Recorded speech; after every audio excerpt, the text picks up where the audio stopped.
പ്രിയപ്പെട്ട സഹോദരങ്ങളെ, വിശുദ്ധ മർക്കോസിൻ്റെ സുവിശേഷത്തിൽ 9-ാമത്തെ അധ്യായം, അവിടെ കർത്താവിൻ്റെ ജീവിതത്തിൽ സംഭവം രേഖപ്പെടുത്തിയിട്ടുണ്ട്. വിശുദ്ധ മർക്കോസിൻ്റെ സുവിശേഷം 9-ാമത്തെ അധ്യായം. അവിടെ നമ്മൾ കാണുന്നത് ശിഷ്യന്മാരുടെ അടുത്തേക്ക് ഒരു കുട്ടിയുമായിട്ട് സ്ലീഹന്മാരുടെ അടുത്തേക്ക് ഒരു കുടുംബം വരികയാണ്, ഒരു അപ്പൻ വരികയാണ്. ആ ശിഷ്യന്മാർക്ക് ആ കുട്ടിയെ സുഖപ്പെടുത്താൻ കഴിഞ്ഞില്ല. അപ്പോൾ ആ ശിഷ്യന്മാരുമായിട്ട് ആ കുട്ടിയുടെ അപ്പനും ആ കുട്ടിയുടെ അപ്പൻ്റെ കൂട്ടത്തിൽ ഉണ്ടായിരുന്ന ആളുകളും തർക്കിച്ചുകൊണ്ടിരിക്കുമ്പോൾ യേശു മലയിൽ നിന്ന് ഇറങ്ങി വരികയാണ്. യേശു മലയിൽ നിന്ന് ഇറങ്ങി വരുന്ന സമയത്ത് കുട്ടിയുടെ അപ്പൻ അത് കണ്ട് യേശുവിൻ്റെ അടുത്തേക്ക് നീങ്ങി, ജനക്കൂട്ട് യേശുവിൻ്റെ അടുത്തേക്ക് നീങ്ങി. അപ്പോൾ യേശു ചോദിക്കുകയാണ്, അവിടെ എന്താണ് സംഭവിക്കുന്നത്? അപ്പോൾ ഈ കുട്ടിയുടെ അപ്പൻ പറഞ്ഞു, എൻ്റെ മകന് ഒരു പ്രശ്നമുണ്ട്. എൻ്റെ മകനെ നിൻ്റെ ശിഷ്യന്മാരുടെ അടുത്തേക്ക് കൊണ്ടുവന്നു, പക്ഷേ നിൻ്റെ ശിഷ്യന്മാർക്കൊന്നും ചെയ്യാൻ പറ്റിയില്ല. അതുകൊണ്ട് ഞങ്ങൾ അവരുമായിട്ട് കയർത്തുകൊണ്ടിരിക്കുകയായിരുന്നു.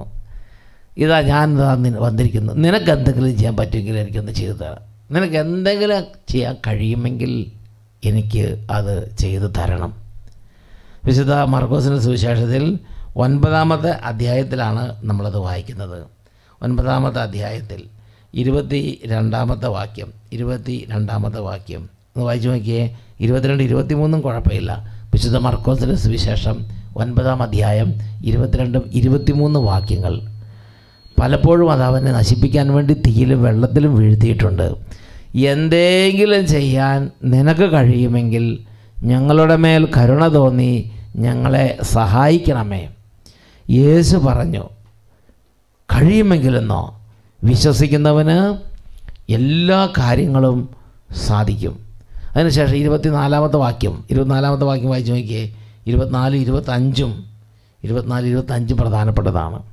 24, 25. ഉടനെ കുട്ടിയുടെ പിതാവ് വിളിച്ച് പറഞ്ഞു, ഞാൻ വിശ്വസിക്കുന്നു, എൻ്റെ അവിശ്വാസം പരിഹരിച്ച് എന്നെ സഹായിക്കണമേ.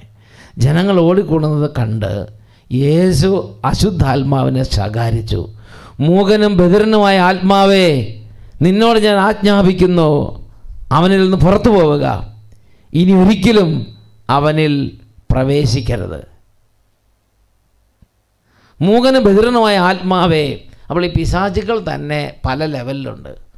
മൂകനും ബധിരനുമായ ആത്മാവ്, ആസ്മ വരുത്തുന്ന ആത്മാവ്, തടസ്സങ്ങളുണ്ടാക്കുന്ന കണ്ണിൻ്റെ കാഴ്ചയില്ല പോകുന്നത് പോലുള്ളത് ആത്മാക്കൾ. ചില ആത്മാക്കൾ കയറിയത് അങ്ങനെയാണ്. പാപം ചെയ്യിക്കുന്ന, ഇൻഡ്യൂസ് ചെയ്യുന്ന, പാപത്തിലേക്ക് പ്രലോഭിപ്പിക്കുന്ന ആത്മാവ്. അപ്പോൾ ഈ കുട്ടിയെ ഈശോയുടെ അടുത്തോണ്ട് ഈശോയ്ക്ക് ഒറ്റ നോട്ടത്തിൽ മനസ്സിലായി.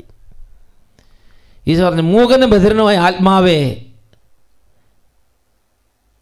ശാസിക്കുകയാണ്, ആജ്ഞാപിക്കുകയാണ്. ഒന്ന് വായിച്ചു നോക്കിയേ. 25-ാമത്തെ വാക്യം. മൂകനും ബധിരനുമായ ആത്മാവേ, ഞാൻ നിന്നോട് ആജ്ഞാപിക്കുന്നു, അവനിൽ നിന്ന് പുറത്തു പോവുക, ഇനി ഒരിക്കലും അവനിൽ പ്രവേശിക്കരുത്. 26-ാമത്തെ വാക്യത്തിലോ എന്താ കാണുന്നത്? ഉടനെ എന്താ സംഭവിച്ചത്? അപ്പോൾ തന്നെ ശക്തിയായി അവനെ തള്ളി ഇട്ട് ഉച്ചത്തിൽ അലറിക്കൊണ്ട് അത് പുറത്തുപോയി. എൻ്റെ പ്രിയപ്പെട്ട സഹോദരൻ, ഞാൻ നിങ്ങളോട് ചോദിക്കട്ടെ, നിങ്ങളിങ്ങോട്ട് നോക്കിക്കേ. നിങ്ങൾ നല്ല ഉഷാറാണെന്ന് എനിക്ക് മനസ്സിലായി. ശരിക്കും പിശാച് ഉണ്ട് എന്ന് നിങ്ങൾ വിശ്വസിക്കുന്നുണ്ടോ? മിണ്ടാതിരിക്കരുത്, തുറന്നു പറ. പിശാച് ഉണ്ടെന്ന് നിങ്ങൾ വിശ്വസിക്കുന്നുണ്ടോ? അതിനെ സീരിയസ് ആയിട്ട് എടുത്തിട്ടില്ലാത്തവരാണ് വളരെയധികം വിശ്വാസികൾ. യേശു അതിനെ ഗൗരവത്തിൽ എടുത്തിരുന്നു, പക്ഷേ യേശുവിൻ്റെ ശിഷ്യന്മാരൊന്നും അതിനെക്കുറിച്ച് വളരെ സീരിയസ് ആയിട്ടൊന്നും എടുത്തില്ല. അതുകൊണ്ട് അതിനെ ബഹിഷ്കരിക്കുന്ന കാര്യവും അവർ കാര്യമായിട്ട് കണക്കാക്കിയിട്ടില്ല. ഇപ്പം നമ്മുടെ തലമുറയിൽപ്പെട്ട ചില ആളുകൾ ഇങ്ങനെ പറഞ്ഞു കേട്ടിട്ടുണ്ട്, പിശാച് അതൊന്നുമില്ല, വെറുതെ ഓരോന്ന് പേടിപ്പിക്കാൻ വേണ്ടി അതൊന്നുമില്ല, അവിടെ ഒന്നും ഇല്ലെന്ന് പറഞ്ഞ് നടക്കുന്നുണ്ട്. ഇനി വേറെ ചിലർ പറഞ്ഞെന്നറിയാമോ? പിശാച് എന്ന് പറഞ്ഞാൽ അതായത് വെളിച്ചത്തിൻ്റെ ആബ്സെൻസ് ആണ് ഇരുട്ട്. വെളിച്ചം ഇല്ലാതെ വരുമ്പോൾ ഇരുട്ടുണ്ടാവും, വെളിച്ചം വരുമ്പോൾ ഇരുട്ട് തന്നെ പോകും. അതുപോലെ ഒരു ദൈവം ഇല്ലാത്ത സമയത്ത് ഉണ്ടാകുന്ന ഒരവസ്ഥയാണ് പിശാച് എന്നൊക്കെ പറയണത്. അങ്ങനെ ചില ആളുകളുടെ ചില അത്ഭുത സിദ്ധാന്തം എൻ്റെ ശ്രദ്ധയിൽപ്പെട്ടിട്ടുണ്ട്.